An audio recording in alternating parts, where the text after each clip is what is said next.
We are back from last week's brief hiatus and just in time to continue the exploration of how mythology and folklore shows up in modern African literature.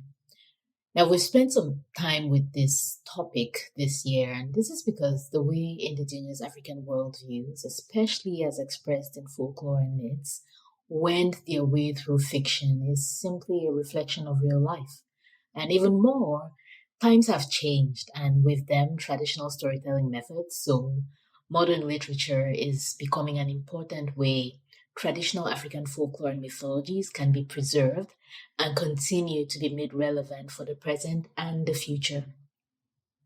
In this week's episode, and possibly for the next couple of weeks, we'll be focusing on the very interesting phenomenon of the women founders of certain groups and clans on the African continent. Hello, friends, and welcome to the Mythological Africans podcast, where we read and talk about stories from African mythology and folklore. I am your host, Helen Tunde.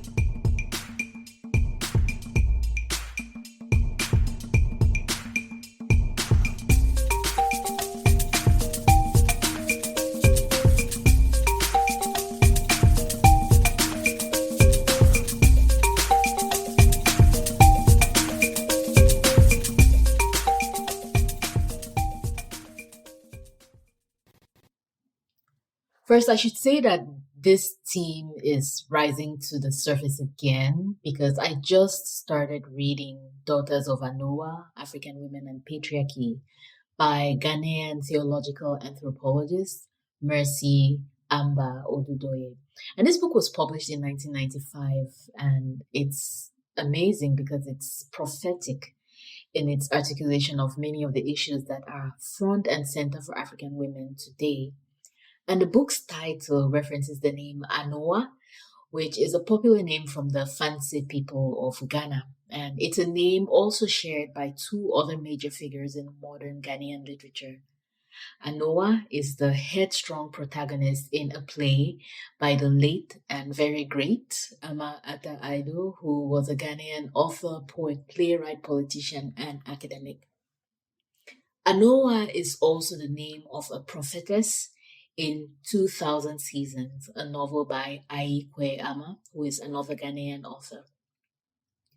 By Mercy Odudoye's estimation, both Anoas are excellent portrayals of women participating fully in what she calls life-sustaining and life-protecting efforts, and so they are worthy of being called ancestresses.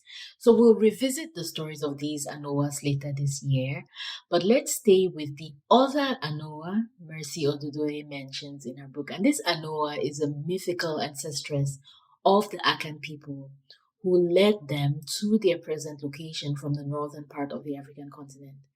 And she states that she recorded this story from a woman called Gracia Adwa Asukomfo, who is from Apam village and who was very well versed in fancy myths and folktales.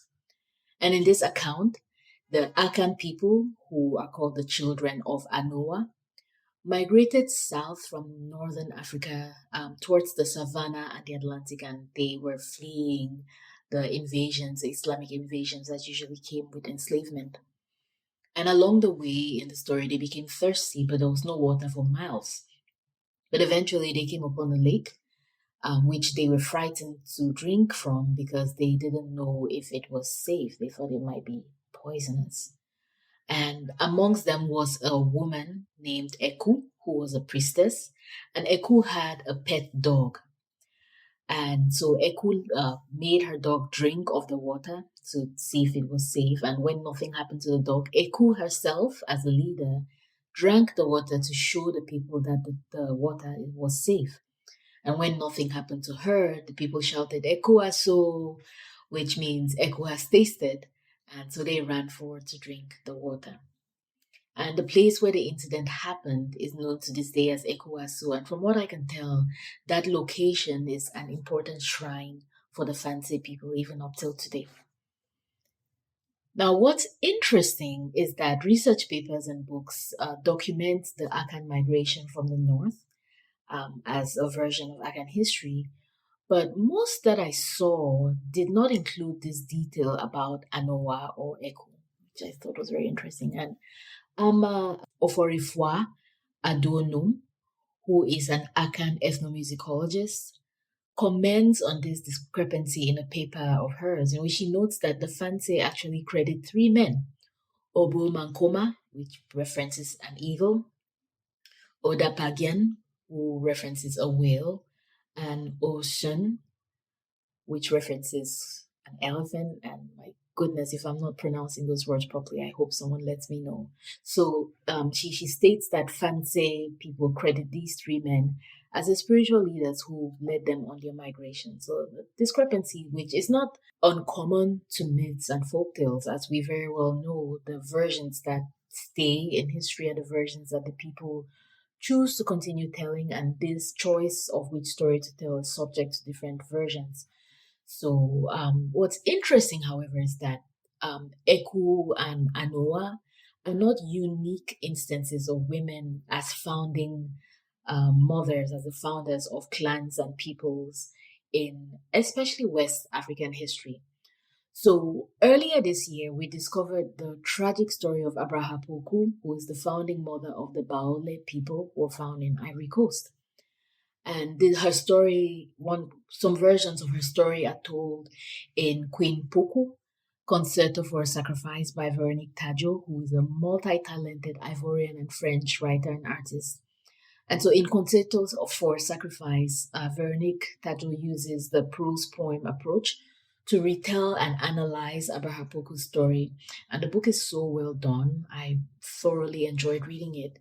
And it also won the Grand Prix Littéraire d'Afrique Noire, which is one of the most prestigious African literary prizes. So that tells you how good the book is. We also talked about the story of Yenenga, a princess of the nearby Dagomba people of Ghana, whose escape from her father Nagbewa's kingdom culminates in the founding of the Morsi people of Burkina Faso. And I'll include a link to both those episodes in this week's episode notes. There's a deeper analysis which I do, and I think we talked about this in January earlier this year. I also retell Yenenga's story in my self-published book, The Runaway Princess and Other Stories, which, by the way, you can now read it for free on the Internet Archive.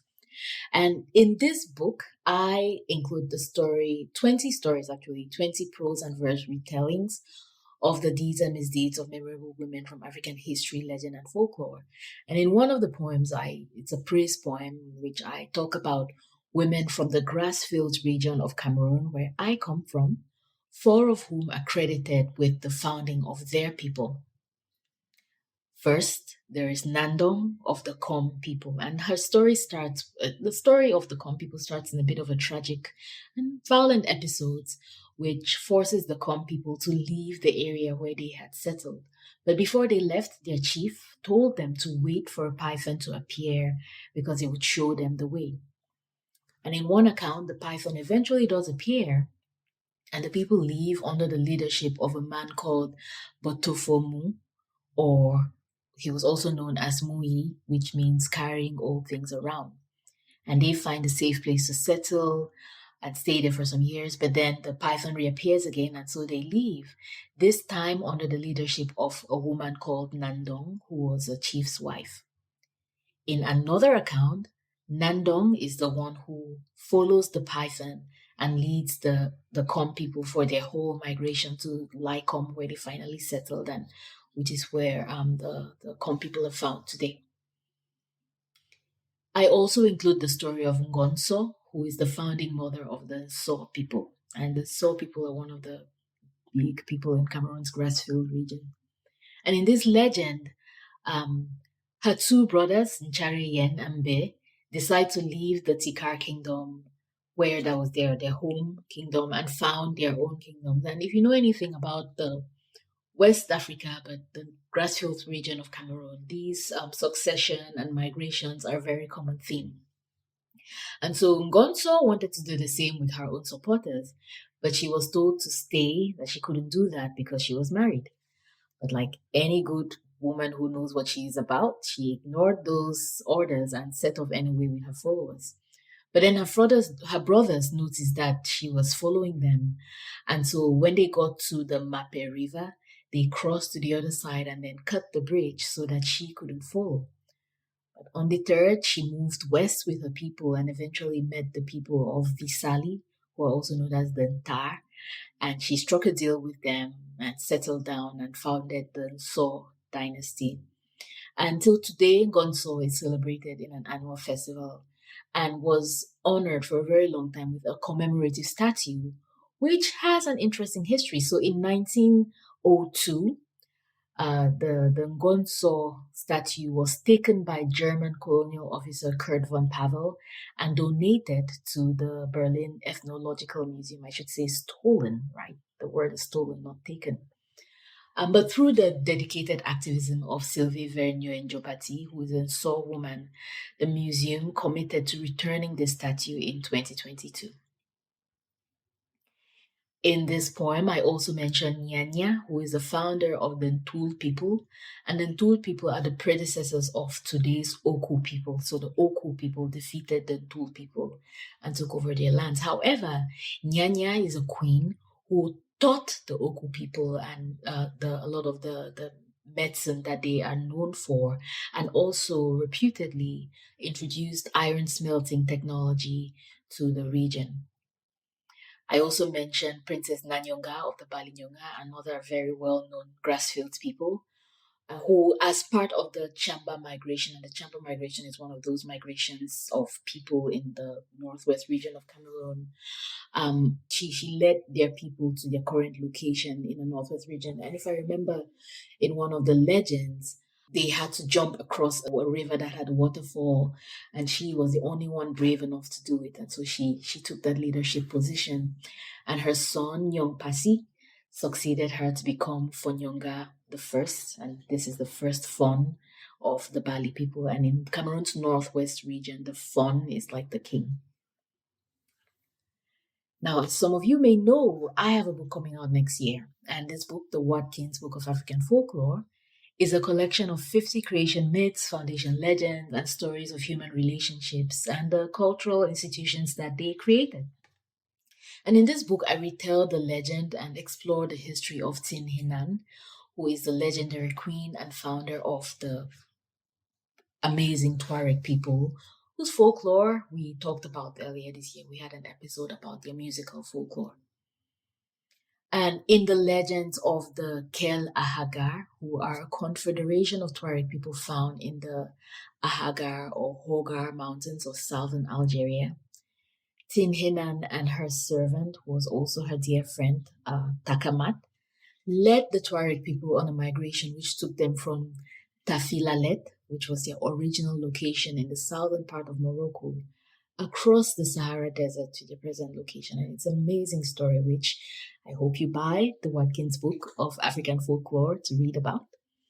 But I will include a link to an amazing film by Algerian filmmaker Rabi Ben Mokhtar in the episode notes, which really digs into the story of Tin Hinan and how that legend came to be and how it has evolved over time. So these are just a sampling of some of the amazing stories about women founders from across the mostly northern and western part of the African continent. And I'm sure there are many more which I don't mention here. However, do you know any stories from your part of the African continent or the world about a woman who founded a people, a kingdom, a clan? I hope you come tell me about them in the comments. But that's all we have for this week. And hopefully I'll see you next week as we continue our exploration of mythology and folklore from the African continent. Thank you for listening.